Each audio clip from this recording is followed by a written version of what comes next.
Well, we begin our report tonight from the banking sector and something to do with one of our indigenous banks. Cow Bank will be deploying more than 2,000 agents across the country as part of the bank's strategy to drive its agency banking initiative and to boost deposit mobilization. Now, the move is part of plans to move away from the construction of the normal office structures to the use of digital platforms for the bank's operations. Managing Director Frank Edu made the disclosure after commissioning the ultra-modern head office building for the bank. Here's Ebenezer Sabute's report. Cow Bank is one of the indigenous banks with a strong financial position that survived the kind reforms conducted by the central bank last year. According to the Managing Director Frank Edu, its growth strategy is undergoing transformation that will lead to the deployment of about 2,000 agents all over the country to partner in deposit mobilization. You know, we're moving from bricks to clicks. So this is bricks, but this is the last set of bricks. In all the other places, we are going to have agents, and the plan is to have about 2,000 agents around the country. And these agents would be able to perform at every point what the basic requirements that or products that a branch can deliver. But it allows us to now spread ourselves across the entire country as opposed to being in just selected regions. Guest of Honor President Akufo-Addo declared government support for local banks to enhance the financial inclusion agenda in the country. We will work with financial institutions and regulators to promote digital finance and mobile money usage and thereby help formalize the Ghanaian economy. Already, mobile money penetration in Ghana is the second highest in Africa. And with reforms to our payment system, we anticipate that Ghana will have a strong competitive edge in the region for financial innovation and access to credit. President later cut tape for the commissioning of the ultra-modern head office building. The bank will soon stop relying on the power distribution services company for its power supply due to the installation of a solar system in the new building. Ebenezer Sabute's report for Joy Business. Now, findings from a process evaluation of two key provisions in the Ghana Petroleum Revenue Management Act show that majority of Ghanaians have no idea how profits gained from the extractive sector is spent. To this end, the Executive Director of the Kumasi Institute of Technology, Energy and Environment, KITE, Ishmael Ejekum-Hene, has warned this development, if not checked, could breed corruption in the sector. There's more in this report. The Executive Director of the Kumasi Institute of Technology, Energy and Environment, KITE, Ishmael Ejekum-Hene, is calling for more transparency on how Ghana's petroleum and mining revenue are managed. Having conducted a 3-year research project, KITE says few Ghanaians know how revenues from the extractive industries are spent. Speaking to Joy Business at the launch of the policy brief on the findings, Ishmael Ejekum-Hene argues the failure to address this issue could breed corruption in the oil and gas sector and further reduce investor confidence. We cannot do selective transparency. I think we should be interested in everything. In some jurisdictions, some of the things that people get punished for, you wonder, things that we will probably treat as misdemeanors in those places. You have people in the UK resigning because they probably took some money, allowances they weren't supposed to have taken. It's a big deal. Over here, we think we can trivialize some of the issues, but I wouldn't support anything. There's no aspect of government that should be kept secret. And so long as you take money from me, I expect you to use the money and I expect you to account. That's something that is missing. Project lead and head of research at the School of Economics and Center for Behavioral and Experimental Social Sciences at the University of East Anglia, Krista Bronskila highlights some details of the findings. Well, we had quite a large sample size of 3,500 people across the entire nation. So from the northern regions in the west, south, center of Ghana, all across the country. We had a good representation, so we had common citizens, we had local politicians, we had traditional leaders, so your chiefs and queen mothers, and we also had other opinion leaders, for example, youth group leaders. And across the board, we find very similar results. that people haven't actually received information. The Petroleum Management Act was passed in 2011 to help ensure the transparent management of petroleum revenues and their prudent and efficient use of the benefits to all Ghanaians. Now, Chairman of the Minerals Commission, Samuel K. BOAFO, has revealed that even though government wants large-scale mining companies in the country to support the newly introduced community mining program by releasing part of their concessions to small-scale mining companies, it will not be compulsory if mining companies don't have available lands to seed.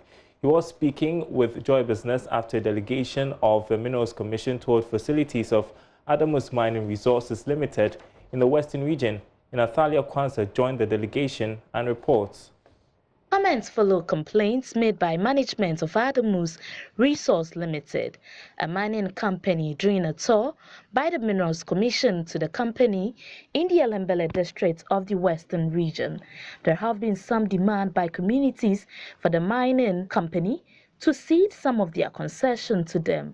Addressing a delegation from the Minerals Commission, Mines Manager Alihu Mohammed Ibrahim explained that before bringing investment, they calculate the amount of ore they will extract from their concession.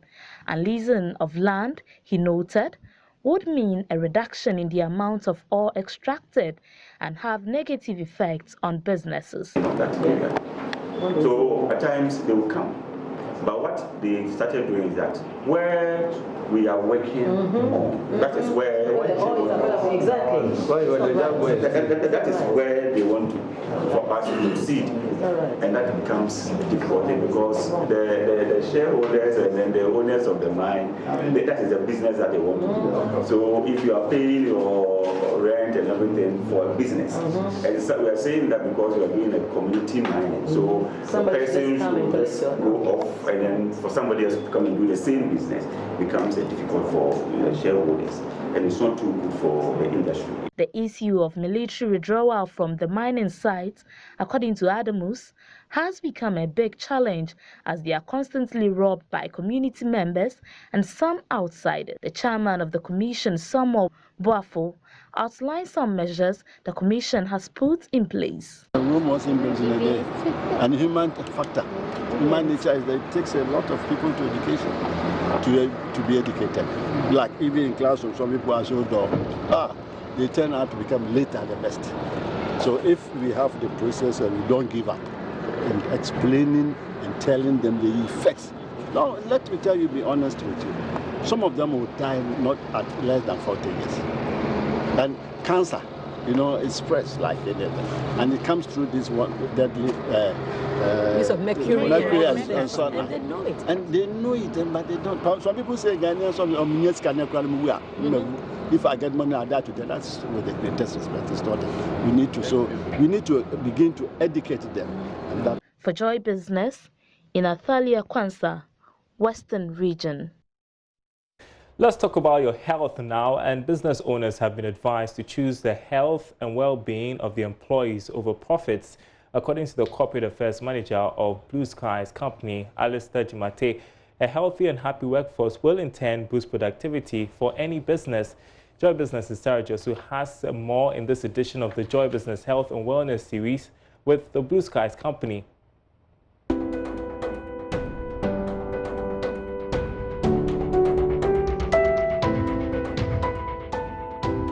They go all out to ensure that you can afford the luxury of enjoying healthy beverages. In today's edition of the Joy Business Health and Wellness series, I get to hang out with the staff of Blue Skies Company. We'll find out how well they know their health, and we'll also speak to the management on the health and wellness measures they've put in place to secure the well-being of their staff.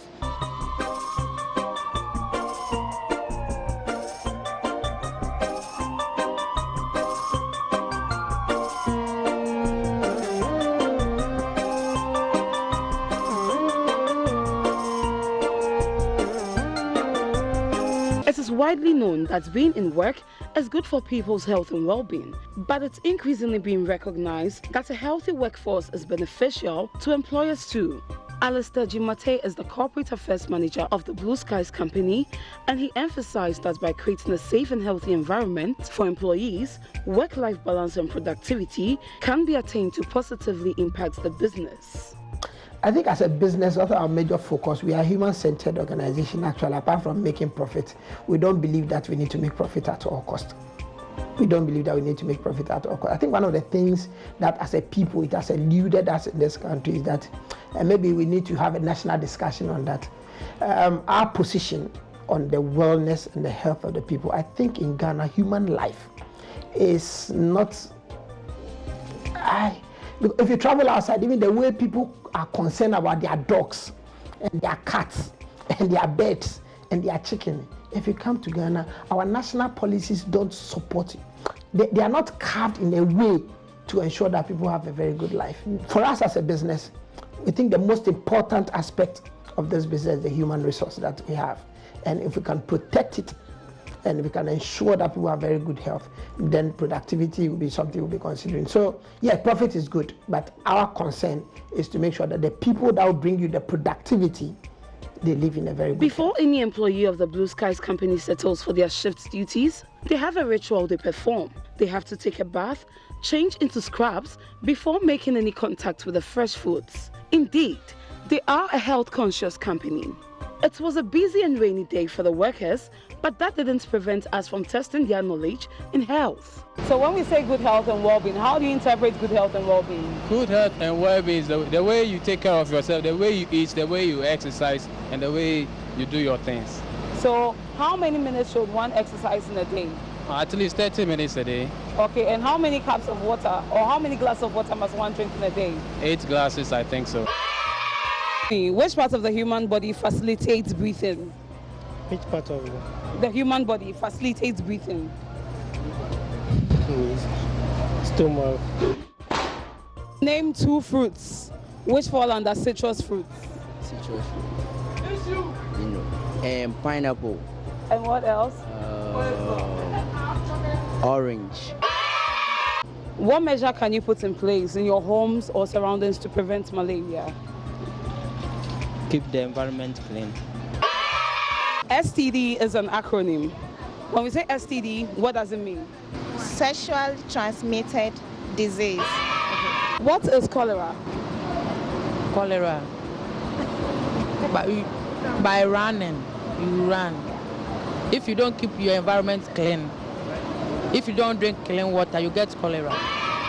Okay, and what are some of the ways we can prevent cholera? By keeping your environment clean, by drinking good water, by eating good food. Name the 6 killer diseases. 6 killer diseases. Housefly and hots, mouse, and what again? 6 killer diseases: housefly, mouse, and hots. Such interesting answers. This is where we draw the curtain on today's edition of the Joy Business Health and Wellness series. Reporting from the Blue Skies company in Dobro in Sawam for Joy Business, I'm Sarah Josu.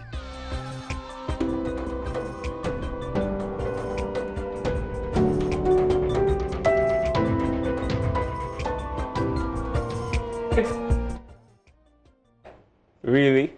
Come on. All right, let's turn to our health tips for tonight. Is on cervical cancer.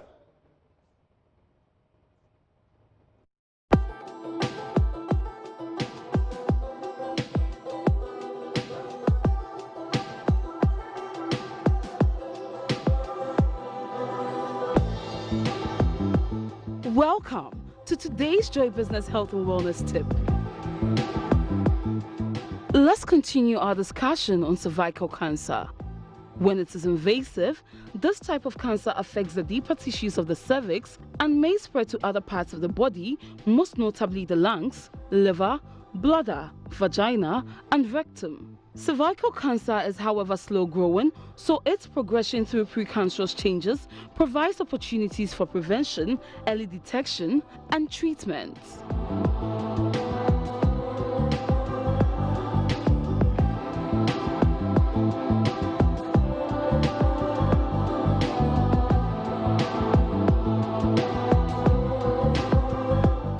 The Joy Business Health and Wellness Tip is brought to you by New Crystal Health Services Limited, growing together in good health.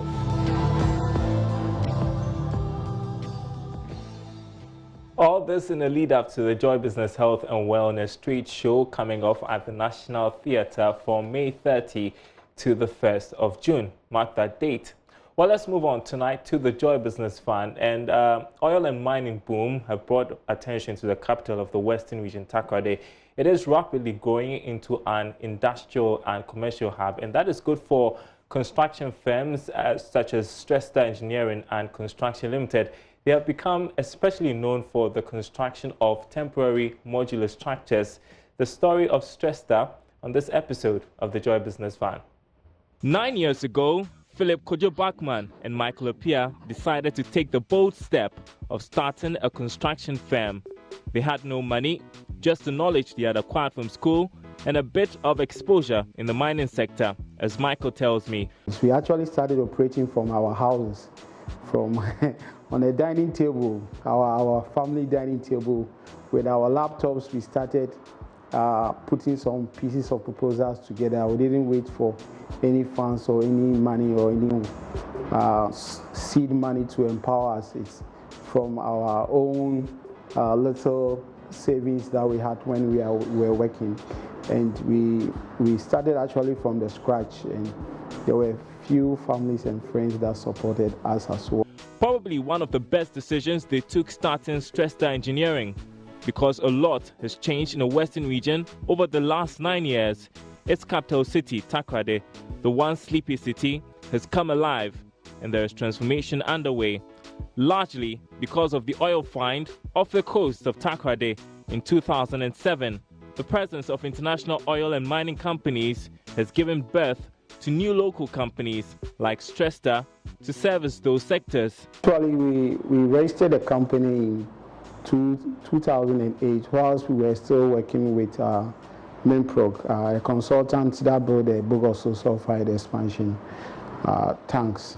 And we registered a company whilst we started operation in 2009 when we started with writing proposals. And through the proposals, we had our first shutdown contracts with Abazi Thermal Plant, to precise, TICO, Takoradi International Company, where we did our first fabrication actually they gave us a job for about a week, and within 4 days we have executed. Delivering on the job would open more opportunities for Stresta Engineering and Construction, providing services in civil and building construction, fabrication and structural erection, among others, for over 15 companies, including the big names Guel, Total, Schlumberger, AngloGold Ashanti, Chevron, and the list continues. But Stresta's temporary modular structures made from abandoned containers are what would interest me. It's used as accommodations and offices for sites that are a bit far from the mine offices. So these were something that we were actually doing in the mines. And when we came out as a construction company, we realized that there was a demand for it, because companies that were setting up actually needed these containers, offices or temporary modular buildings to set up, considering the advantages that they have. You can move them anytime you want to move, and easy to construct, and in terms of reusable, you can use them on projects. And put into good use what could have been waste.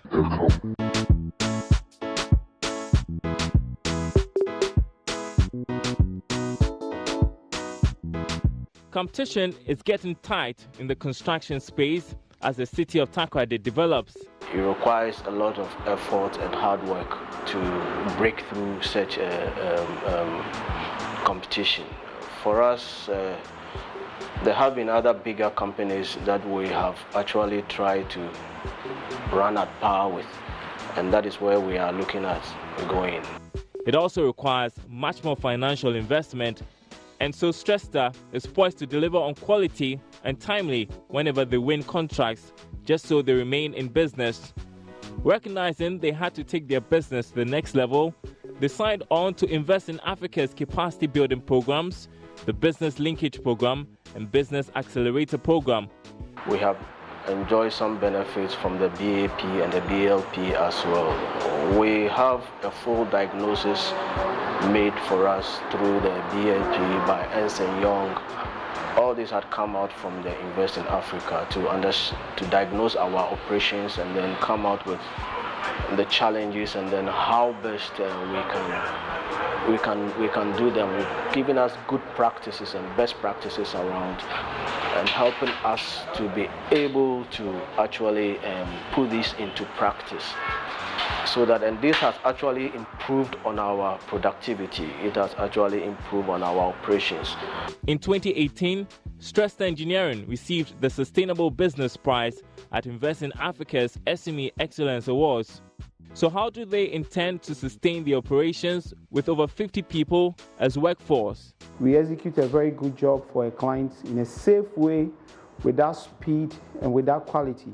So before you realize, you have had a referral and a client has called you, and this is one of our strengths, and we are riding on it. We're looking at executing quality job in a safe manner, cost effective, and also with that productivity, that speed of delivery. If there is anything the two entrepreneurs have learned, it would be that money should never be a hindrance to pursuing your dreams.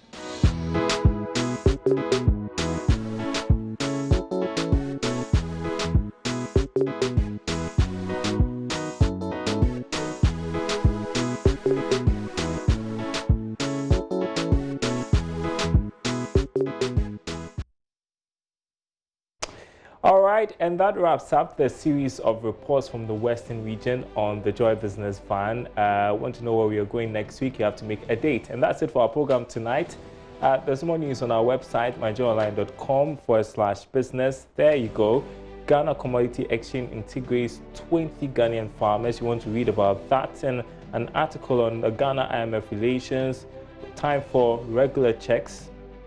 If you want to learn more, go to our website, myjoyonline.com/business. My name is Darryl Kwao. Thanks for watching. We're back same time tomorrow. See you.